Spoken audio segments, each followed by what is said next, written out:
মুস্তাফিজকে না পাওয়ায় দিনে দিনে হতাশা বাড়ছে কলকাতা নাইট রাইডার্সের স্কোয়াডে। সেই সাথে আক্ষেপ বাড়ছে দলটির ভক্ত সমর্থকদের। বোলারদের একের পর এক ব্যর্থতায় কাটার মাস্টারের অভাবটা হাড়ে হাড়ে টের পাচ্ছে শাহরুখ খানের দল। আর তাই তো বাংলার এই সুপারস্টারকে দলে না পাওয়ায় সোশ্যাল মিডিয়ায় আফসোসের বুলি ছড়াচ্ছেন কলকাতাবাসী। মুস্তাফিজকে না পেয়ে কলকাতার ভক্ত সমর্থকদের এই হতাশা নিয়ে বিস্তারিত এই রিপোর্টে।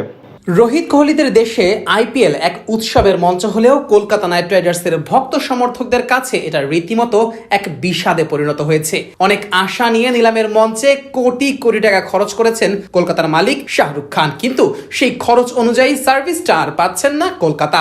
বড় বড় তারকা নিয়ে দল সাজালেও কলকাতার স্কোয়াড দুর্বল হয়ে পড়েছে বিসিসিআই এর এক পক্ষপাতমূলক সিদ্ধান্তে।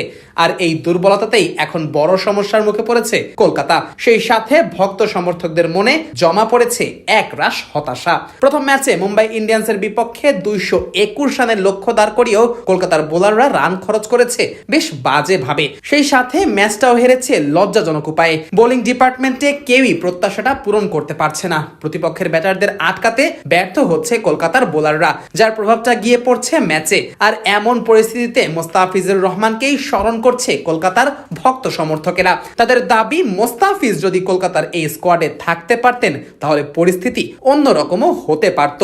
সোশ্যাল মিডিয়া জুড়ে শুধু মোস্তাফিজকে না পাওয়ার হতাশা ঝাড়ছেন কলকাতার ভক্ত সমর্থকেরা। অনেকে তো মোস্তাফিজের পরিবর্তে ব্লেসিং মুজারাবানিকে দলে নেওয়ার সিদ্ধান্তের সমালোচনা করছেন। কলকাতার এমন ডিসিশনকে ভুল বলে আখ্যা দিতেও কর্ণপাত করছে না অনেকেই।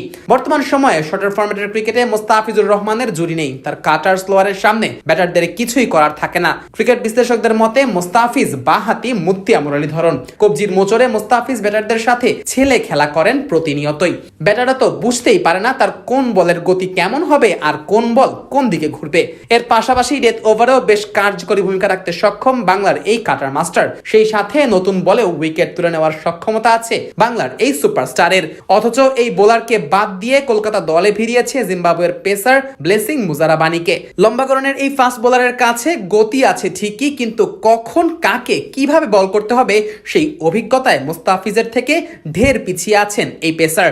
বাউন্স আর শর্ট বল দিয়ে যে সবসময় ব্যাটারদের চাপে ফেলা যায় না, সেটাই এখন বুঝে এসেছে কলকাতার।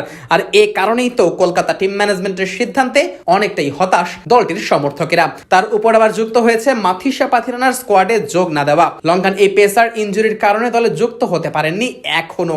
সেই সাথে হর্ষিত রানা, আকাশদীপ সিংরা আসর শুরুর আগেই ছিটকে গেছেন। ক্যামেরন গ্রিনকে দিয়ে বল করাতে পারছে না কলকাতা। সব মিলিয়ে একেবারে হজবরল এক অবস্থা লেগে আছে কলকাতা শিবিরে। নিজেদের প্রিয় দলের বোলিং ইউনিটের এমন অবস্থা দেখে তাই হতাশায় দিন পার করতে হচ্ছে কলকাতার ভক্ত সমর্থকদের। সাথে আফসোসটাও বেড়েই চলেছে ক্রমশ। শুধু এটাই ভাবছে, ইস, আজ যদি মুস্তাফিজ স্কোয়াডে থাকতো তাহলে এমন দিন দেখতে হতো না শাহরুখের দলের।